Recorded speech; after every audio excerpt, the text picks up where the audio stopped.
and we had a great first term, but we're going to have an even better second term, and I think we're going to do things that people will be shocked at. We're uh, starting off with tremendous investment coming into our country at levels that nobody's really ever seen before, and they're very happy with the fact that I won the race and that they feel confident in their investments.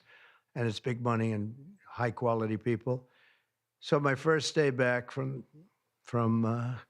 having a nice life, it's my honor to welcome three of the world's leading technology CEOs. And in the case of Larry Ellison, it's well beyond technology. He's sort of CEO of everything. He's an amazing man, an amazing business person. But to announce the largest AI infrastructure project by far in history, and it's all taking place right here in America.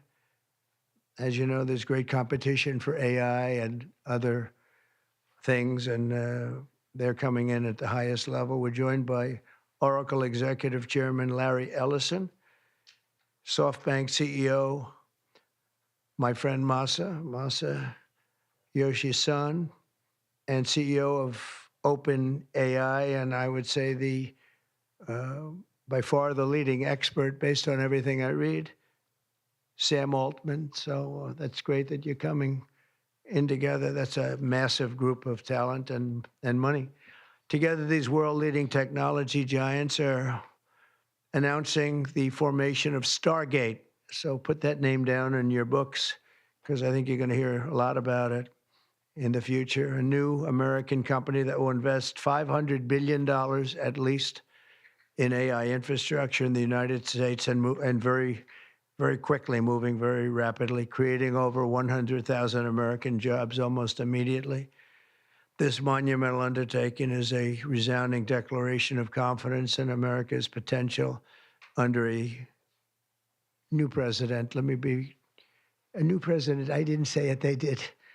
So I appreciate that, fellas. But it'll ensure the future of technology. What we want to do is we want to keep it in this country. China is a competitor and others are competitors. We want it to be in this country, and we're making it available. I'm going to help a lot through emergency declarations, because we have an emergency. We have to get this stuff built. So they have to produce a lot of electricity, and we'll make it possible for them to get that production done very easily at their own plants if they want, where they'll build at the plant, the AI plant, they'll build energy generation, and that will be incredible.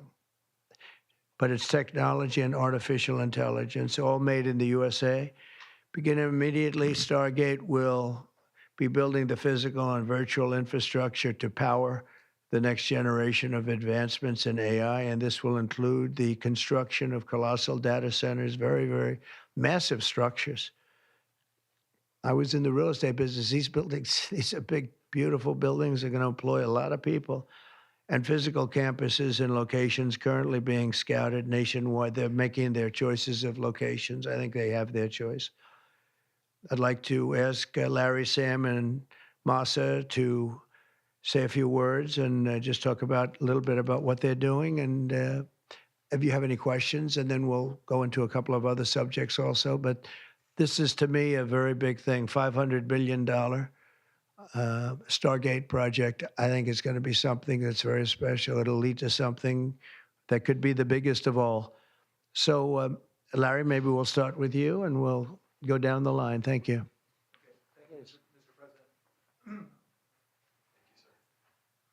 Thank you, Mr. President. We certainly couldn't do this without you. It would simply be impossible. AI holds incredible promise for all of us, for every American. We've actually been working with OpenAI for a while, and with Masa for a while. The data centers are actually under construction. The first of them are under construction in Texas. Each building's 500,000 square feet. There are 10 buildings currently being built, but that will expand to 20, and other locations beyond the Abilene location, which is our first location.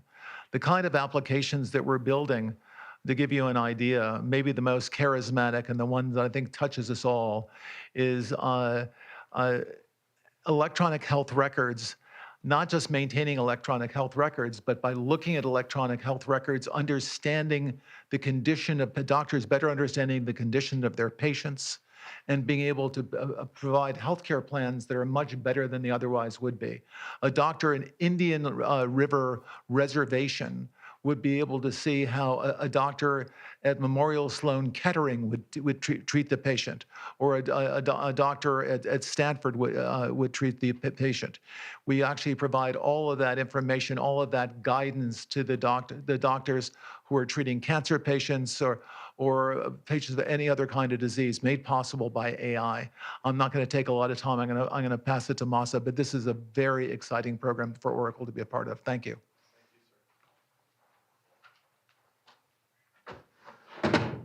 Thank you. That really helped. That's good. That's great. I feel tall now. Thank you. Well, Mr. President, last month I came to celebrate your winning and promised that we will invest $100 billion. And you told me, oh, Masa, go for 200. Yeah. Now I came back with 500. Because this is the, as you said yesterday, this is the beginning of golden age of America. This is one great example, I think, right? We wouldn't have decided to do this. I think so. This is the beginning of golden age. We wouldn't have decided unless you won. And yesterday we agreed, we signed to make this happen. That's great. Because of this day. Very nice. So we would make this happen. We would immediately start deploying $100 billion with a goal of making $500 billion within next 4 years, within your term, right? Because of your success. So we are very, very excited to do this. And our partner is, of course, SoftBank, OpenAI, Oracle, and additionally investing partner with MGX. On top of that, we have the technology partner, NVIDIA, and of course, Microsoft has been very, very supportive to SAM and continue to support all our success. This is not just for business. As Larry said, this will help people's life. This will help solving many, many issues, difficult things that otherwise we could not have solved with the power of AI. I think AGI is coming very, very soon. And then after that, that's not the goal. After that, artificial super intelligence will come to solve the issues that mankind would never, ever have thought that we could solve. Well, this is the beginning of our golden age. Thank you very much. Thank you very much. Fantastic. Sam. I don't have too much to add, but I did want to say I'm thrilled we get to do this in the United States of America. I think this will be the most important project of this era. And as Masa said, for AGI to get built here, to create hundreds of thousands of jobs, to create a new industry centered here, we wouldn't be able to do this without you, Mr. President. And I'm thrilled that we get to.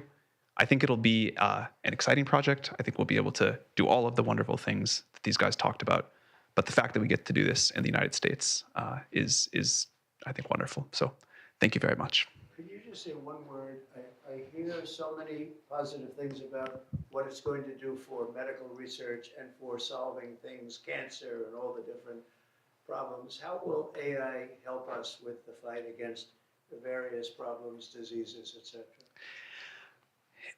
These guys can maybe share more about some of the work they're doing there. I think they'll jointly be some of the leaders about driving progress here. But I believe that as this technology progresses, we will see diseases get cured at an unprecedented rate. We will be amazed at how quickly we're curing this cancer and that one and heart disease, and what this will do for the ability to deliver very high quality healthcare, the costs, but really to cure the diseases at a rapid rate, I think will be among the most important things this technology does.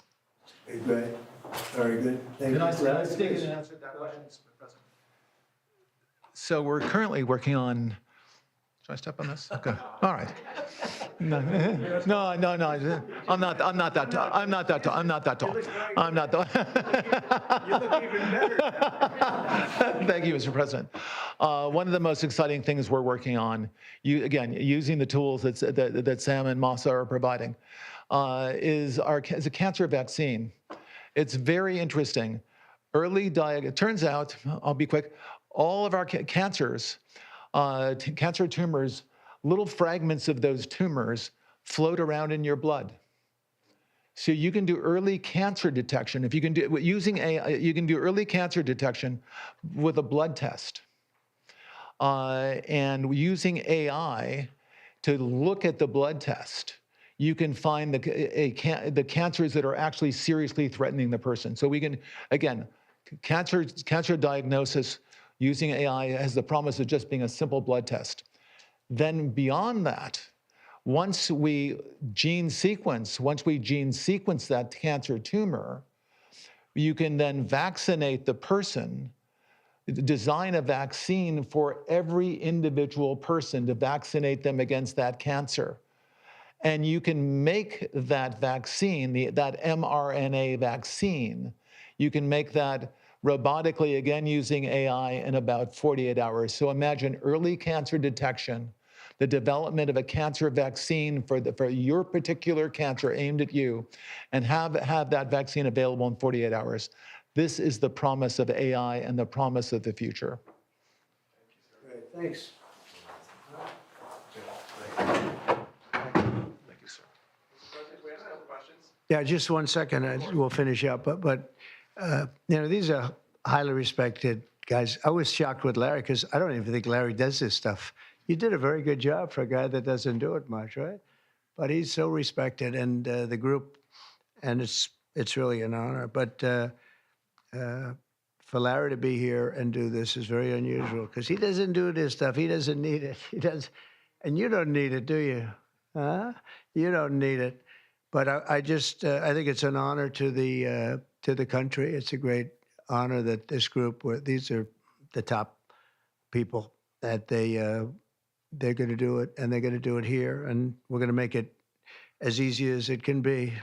A $500 million Stargate project comes in addition to a separate pledge between $100 and $200 billion from, as we know, from Masa, that we talked about before.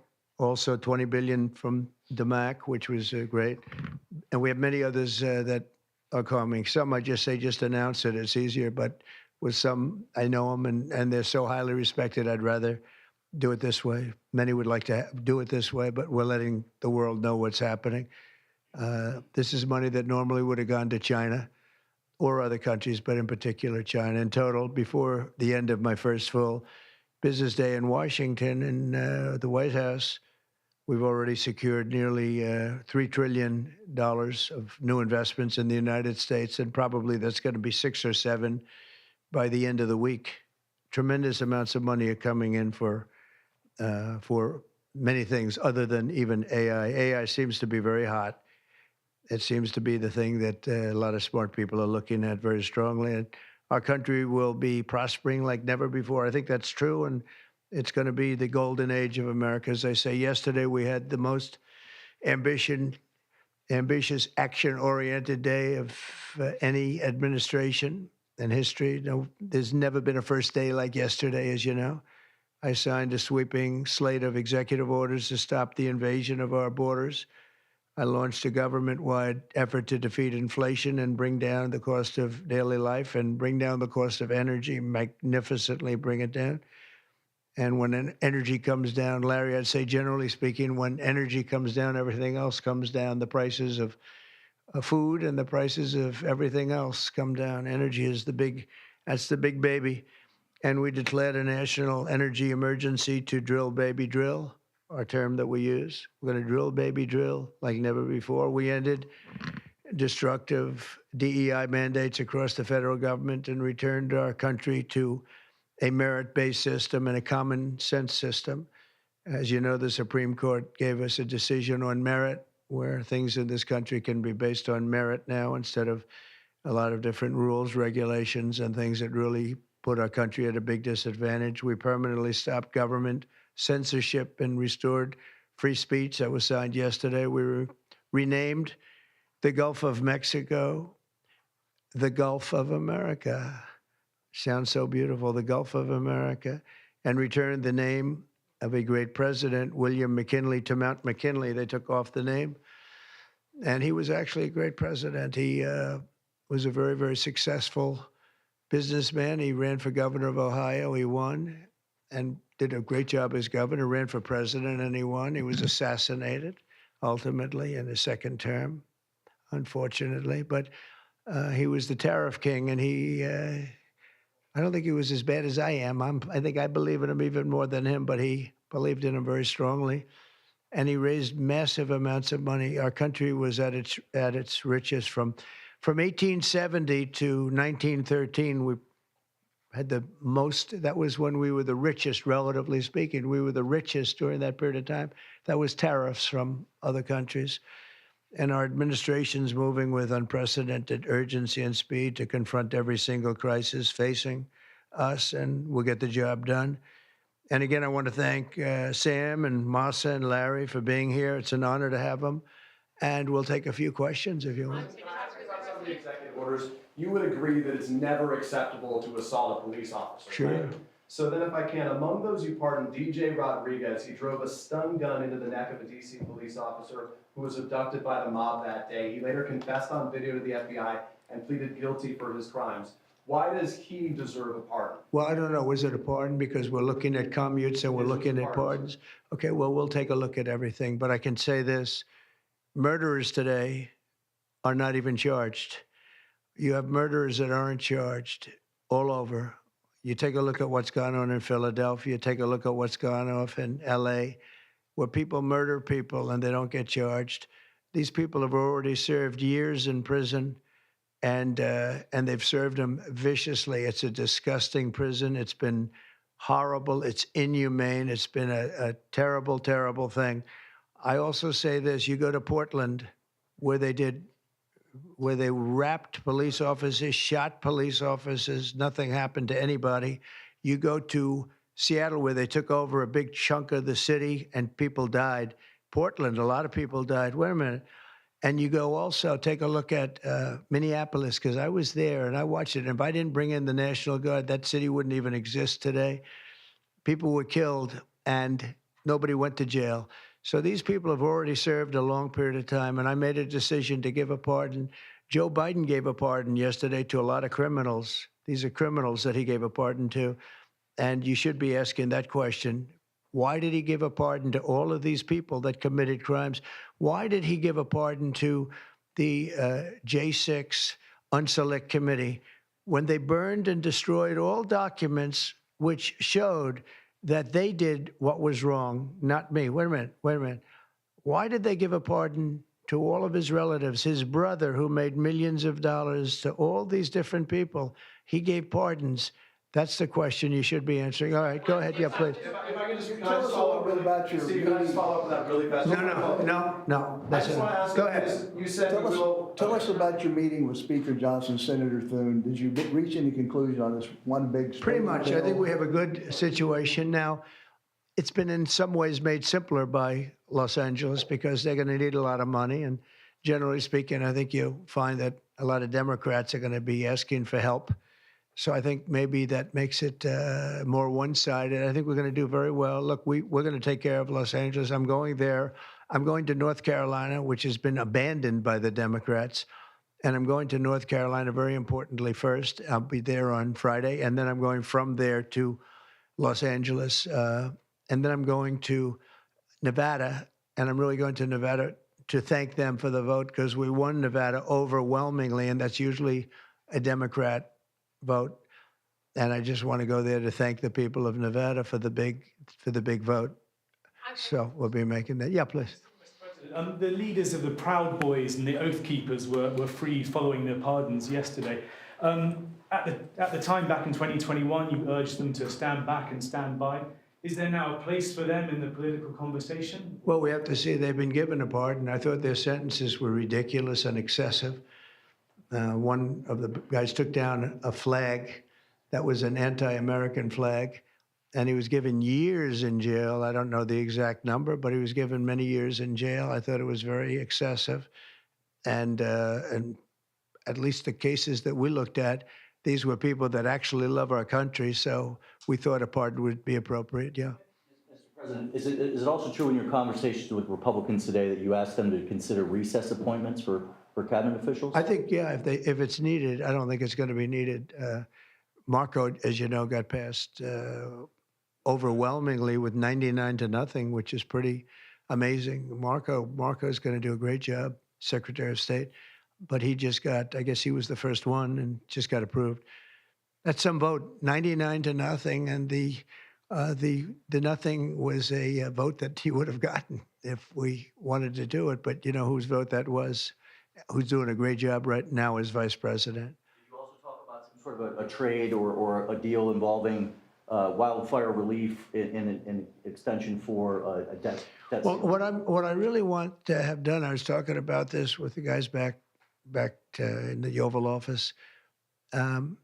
Los Angeles has massive amounts of water available to it. All they have to do is turn the valve, and that's the valve coming back from and down from the Pacific Northwest, where millions of gallons of water a week and a day, even in many cases, pours into California, goes all through California down to Los Angeles, and they turned it off. It's off now. The valve goes, it turns toward the Pacific Ocean, and all that water goes pouring into the Pacific Ocean.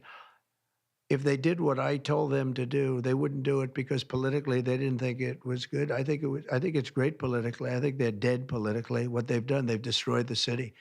What they've done to that city is unbelievable. The sprinklers, their sprinklers in there like these right here that you see, none of them had any water in them. They didn't have any water.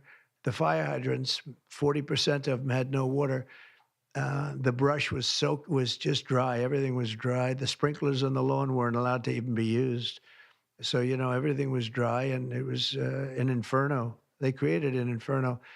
So we're demanding that they turn the valve back toward Los Angeles right now. It's not even believable that they haven't done it. Just so you know, they have a valve, and it turns like, think of a sink, but multiply it times many thousands of times the size of it. It's massive.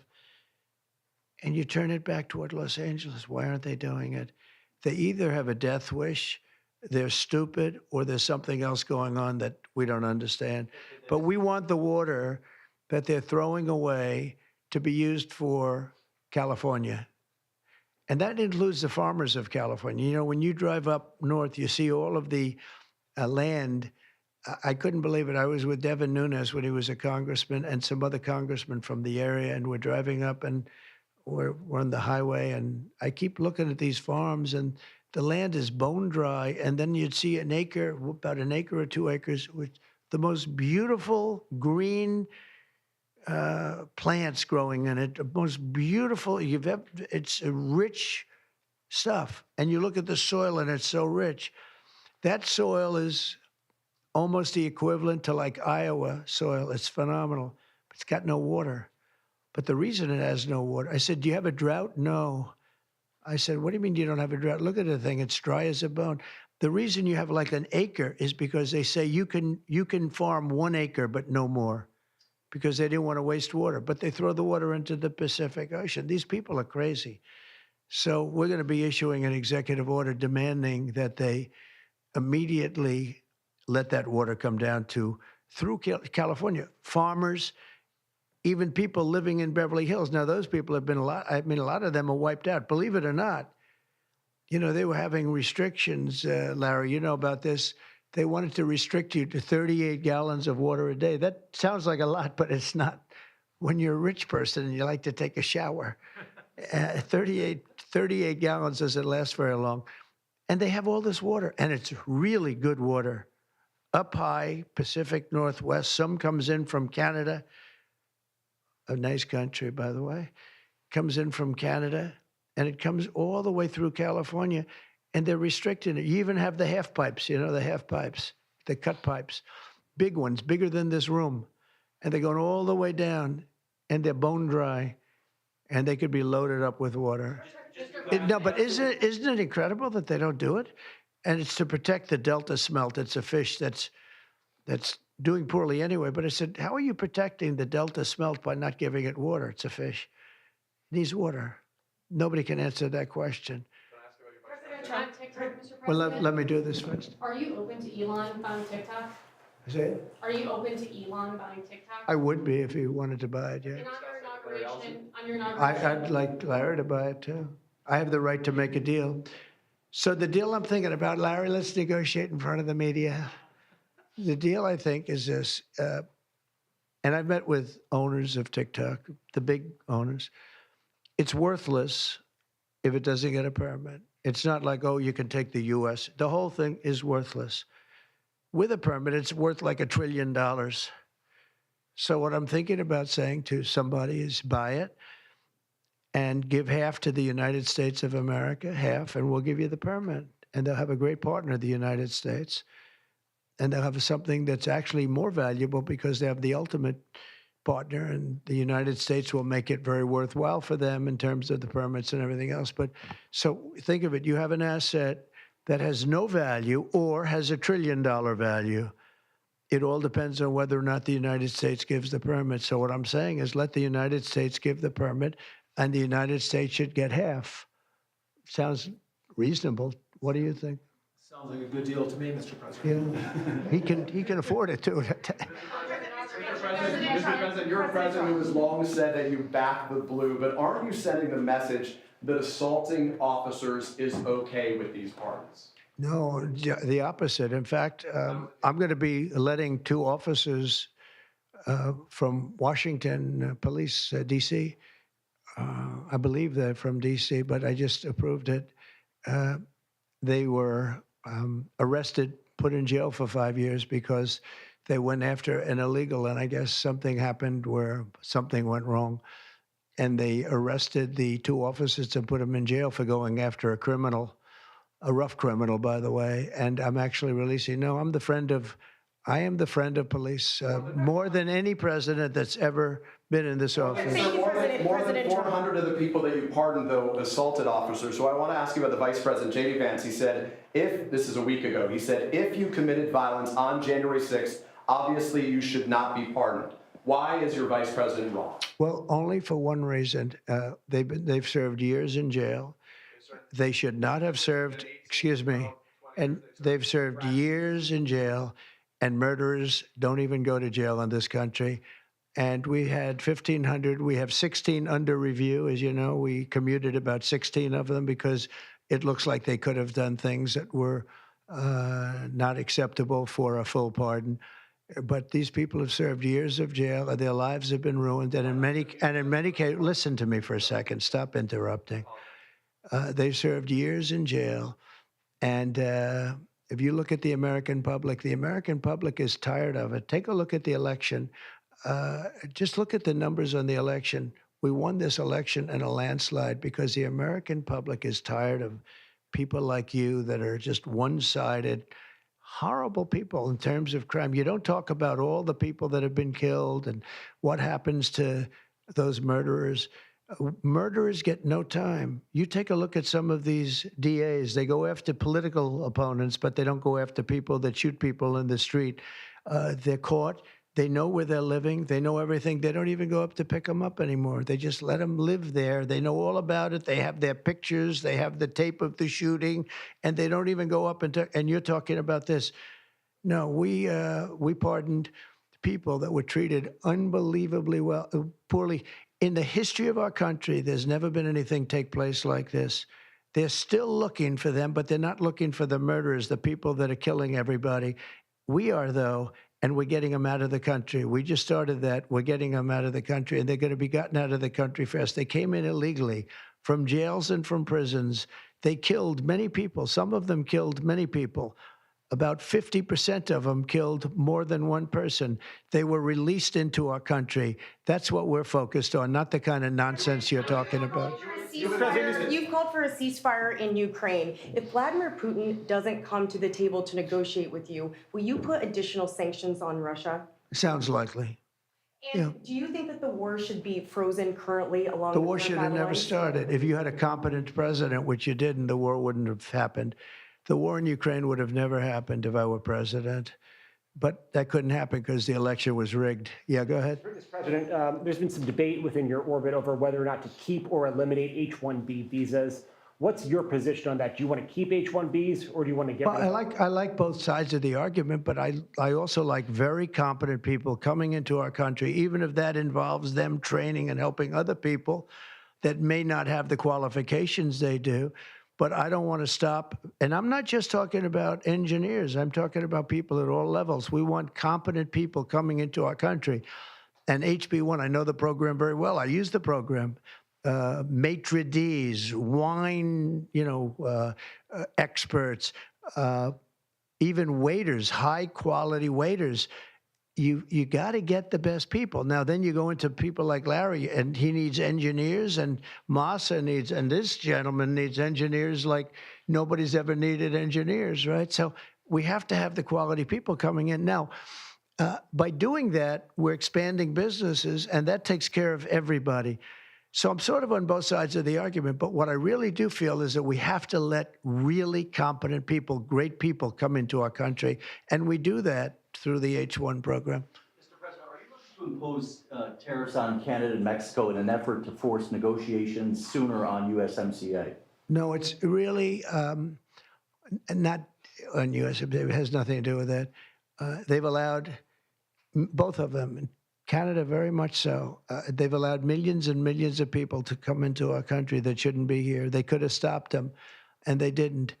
And they've killed 300,000 people last year, my opinion, have been destroyed by drugs, by fentanyl. The fentanyl coming through Canada is massive. The fentanyl coming through Mexico is massive. And people are getting killed, and families are being destroyed. I mean, the son gets killed, and the family is a basket case for the rest of their lives. I mean, I've seen mothers that thought they'd heal. They never heal. They say it gets worse with time. It gets worse with time. They lose their boy. They lose their baby. They lose their young daughter to fentanyl poisoning. And I had that talk with President Xi the other day, too, of China. I said, we don't want that crap in our country. We got to stop it. I would have stopped it. I had a deal with him where he was going to give the maximum penalty, which in China is the death penalty for drug dealing. And he was all said he was going to give the maximum penalty to fentanyl dealers. If they send to the United States, they were going to get the death penalty. And of course, Biden didn't pick that up. I had that deal all done. It was all wrapped up. We were going to have it done. And then the election went, let's put it nicely, didn't go the proper way. I'm trying to be nice about it. It was rigged. And we had an incompetent president elected, and he never followed up on that deal. But he should have followed up, because if they got the death penalty, they wouldn't be sending fentanyl to Mexico, Canada, and other places. Tariffs on China, Mr. President. How much will the We're thinking about that, too. We're talking about a tariff of 10% on China based on the fact that they're sending fentanyl to Mexico and Canada. How soon on those tariffs? Probably February 1st is the date we're looking at. For Mexico and China, we're talking about approximately 25%. Update on the Gaza ceasefire, and are you planning to travel to the Middle East soon? We're thinking about going to the Middle East, not yet. We have a thing called the hostages are coming back going on right now, and they are coming back. Some of them have been very damaged. You look at the young lady with her hand practically blown off. You know how that happened, right? Did you know how that happened? When you find out, you're not going to be too happy because it was terrible. But the hostages are starting to come back. If I weren't here, they wouldn't be back ever. They would have never come back. They would have all died. If this were done a year earlier, if Biden would have done this deal a year and a half, 2 years ago, or frankly, It should have never happened. October 7th should have never happened. Nobody should be dead. But through weakness, they allowed it to happen, and then it was a disaster from them. But you go back just 6 months ago, many of these young people were living. You know, young people don't die like that. They're just dying. And young people aren't dying at 22 and 23 years old. They don't die. But now they're dying, and you wonder why they're dying. They're being killed, and they have been killed. But they say 6 months ago, you would have had 11 more living hostages. Think of that. 6 months ago. But Biden couldn't get it done, and it was only the imposition that I put on as a deadline that got it done. But it's a very sad situation. It should have never happened. I'll tell you, 2 things should have never happened. 3 things. Inflation should have never happened. It would have never happened except for what they did to energy and their crazy spending. And Ukraine would have never happened. Never. By the way, Russia never would have gone into Ukraine. I had a very strong understanding with Putin that it would have never, ever happened. He disrespected Biden. Very simple. He disrespects people. He's smart. He understands. He disrespected Biden. And also, the Middle East would have never happened because Iran was broke. They had no money. They had no money for Hamas. They had no money for Hezbollah. It would have never happened. October 7th would have never happened. But it did happen. So this is the cards I've been given. And we're getting the hostages back. That would have never happened under Biden. They would have never come back. They were just dying not that slowly. They were dying or being killed. But that was what was happening. And are you going to keep sending weapons to Ukraine, or are you going to turn off the tap soon? Well, we're looking at that. We're talking to Zelensky. We're going to be talking with President Putin very soon. And we'll see how it all happens. We're going to look at it very soon. One thing I do feel, the European Union should be paying a lot more than they're paying because under Biden, I mean, we're in there for $200 billion more. Now, it affects them more than it affects us. We have an ocean in between, right? Little thing called an ocean. The European Union should equalize. We're in there for $200 billion more than the European Union. I mean, what are we, stupid? I guess the answer is yes, because they must think so. But the European Union takes advantage of us tremendously on trade. And they now take advantage of, and always have. If I didn't get involved years ago, my first term, one of the first things I noticed was that they're not paying enough. They're not paying. And a lot of those countries weren't even paying. The NATO countries, they weren't paying. Only 7 out of 28 were paying. We were one of them. And Poland was one. And they had a few of them that were paying, and some were paying very proudly. Usually the closer to the borderline of Russia they were, the faster they paid, okay? The ones that were further away tended not to pay so fast. And one thing on that, I think they should lift their number not to 2%, but to 5%. NATO should be at 5%, not at 2%. 2% is ridiculous, yeah.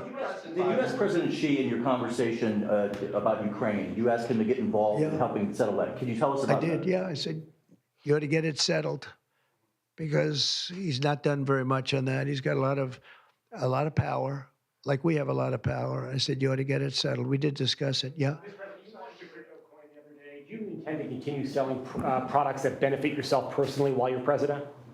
Well, I don't know if it benefited. I don't know where it is. I don't know much about it other than I launched it. I heard it was very successful. I haven't checked it. Where is it today? You made a lot of money, sir. How much? Several $1 billion, it seems like, in the last several days. Several billion? That's peanuts for these guys. So you talked about the letter from President Biden. Can you give us some sense, broadly speaking? Yeah, he wrote me a nice letter. I mean, I did open it last night. And I didn't know. Peter said, did you get the letter? I said, wait a minute, let's see the letter. It's sort of a tradition. You put it in the drawer, especially of the beautiful Resolute desk, right? And I opened the drawer, and there it was. It said to number 47. And it was a very nice letter. I mean, I could show it because I think it was a nice letter. Maybe I will. I think. What do you say in terms of Just basically, it was a little bit of an inspirational type letter, you know. Enjoy it, do a good job. Important, very important, how important the job is. But I think it was a nice letter. I think I should let people see it because it was a positive for him in writing it. I appreciated the letter.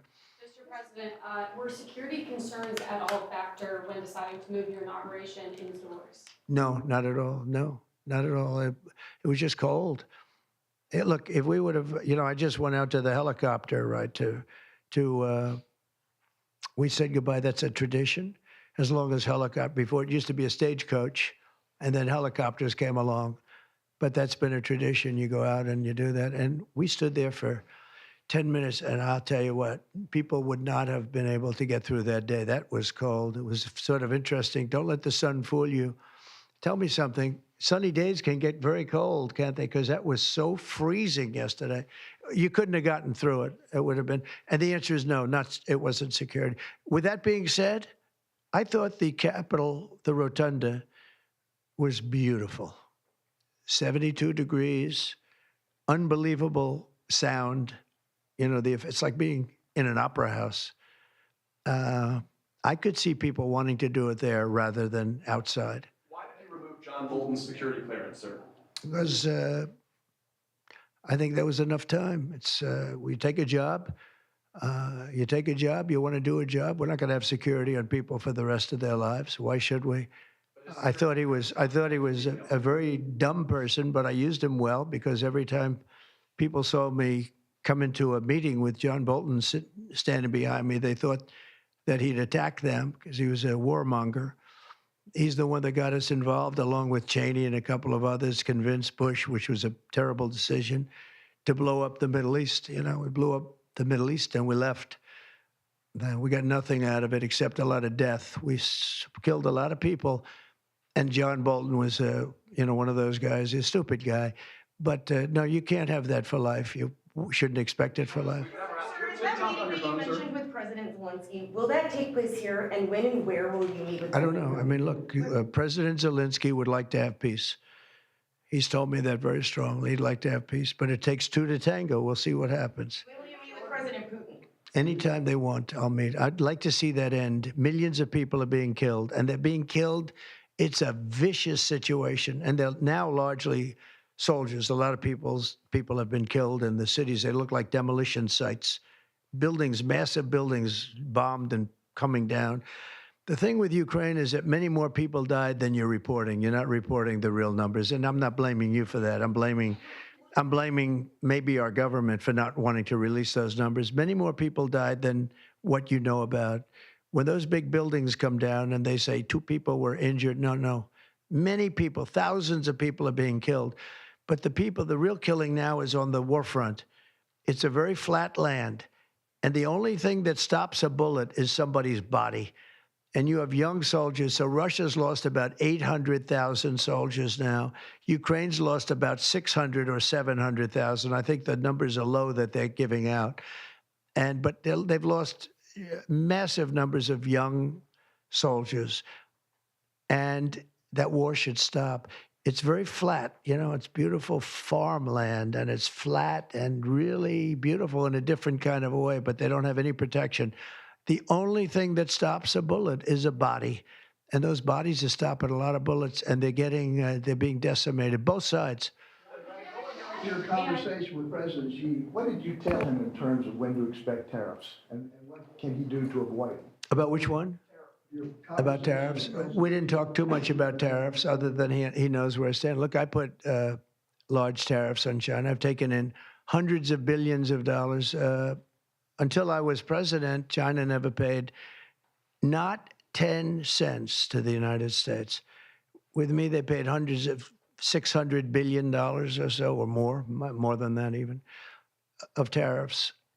And if I didn't do that, you wouldn't have a steel mill open in the United States right now. You wouldn't have one steel mill open in the United States. So what I did is I saved the steel industry. I saved other industries too with other tariffs. Other countries are big abusers also. It's not just China.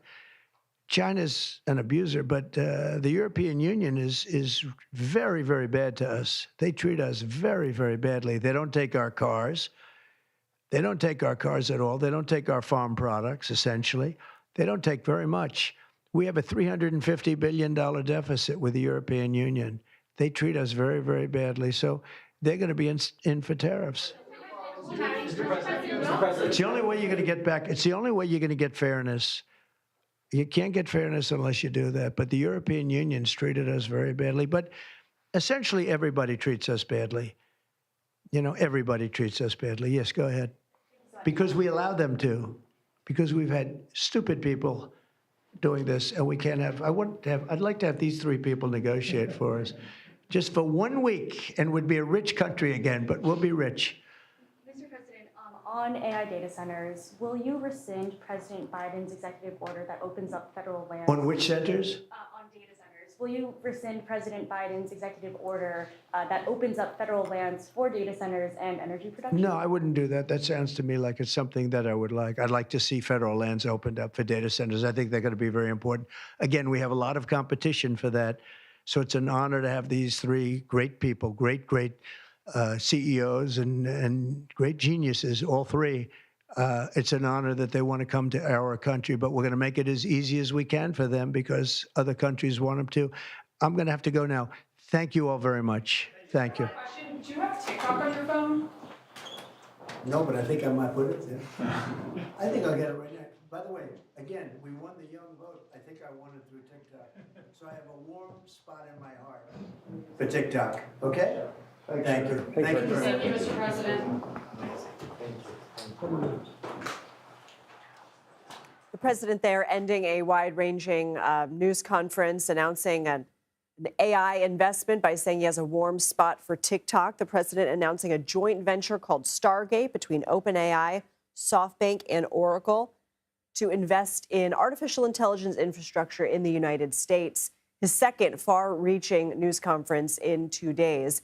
Let's bring in CBS News senior White House and political correspondent Ed O'Keefe joining me now. Ed, what can you tell us about this venture and other news that he made in his remarks today? Well, I'm glad that you pointed out that this was his second wide-ranging news conference in less than 24 hours. You and I covered parts of the one last evening, and the answers haven't entirely changed. He's still considering 25% tariffs on Mexico and Canada starting as soon as February 1. He believes that there's got to be more work done to solve the issues in the Middle East and Ukraine, now suggesting that President Xi of China has to be doing more to address this. He said that he's considering a trip to the Middle East, but got to sort out some other things, including implementation of the hostage release deal.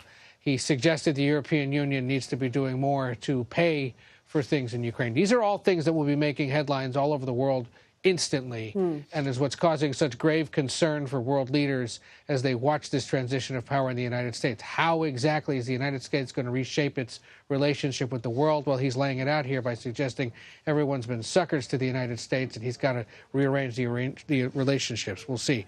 This announcement regarding artificial intelligence, it is a completely private investment by these investors, by this bank, SoftBank, and by Larry Ellison at Oracle, to provide hundreds of millions of dollars in investment in artificial intelligence centers, as they suggested at the beginning of this, to start dealing with some of the nations and the world's gravest and humankind's gravest health challenges. The idea being, they believe now, ultimately, these computer systems and the work that AI can do could conceivably cure cancer or heart disease. Well, that's an incredible thing. The U.S. government isn't putting any of the money up for it. These business leaders are. And they all came out and claimed, Sam Altman among them there, saying that this wouldn't be possible without President Trump. Could they have announced this during the Biden era? Probably. Were they asked to do it now? Yes. Is this another example of corporate executives currying favor with the new administration? Absolutely. But it allows him now, in the first full day of his presidency, to come out and say, see, here I am encouraging this kind of private investment. It's happening because I'm here, and we'll be announcing a lot more like this in the coming weeks. Also notable, because there's always a lot of news in these situations, on January 6th, I know you're going to be talking about this a little more later in the hour, defending again the decision to pardon those roughly 1,500 people who had been tried, convicted, were still incarcerated for their involvement, suggesting that they should be pardoned because big cities in this country haven't been prosecuting and imprisoning people who committed violent crimes. Now, you could go city by city and review that, and it's not entirely true what he said there, but that's the argument he's going to make, and he's standing by his decision to pardon him. Also signal he has no concern about the fate of his nominees, as there's been some news this afternoon regarding Pete Hegseth, the Pentagon nominee, and some accusations made by one of his former family members. So a lot there.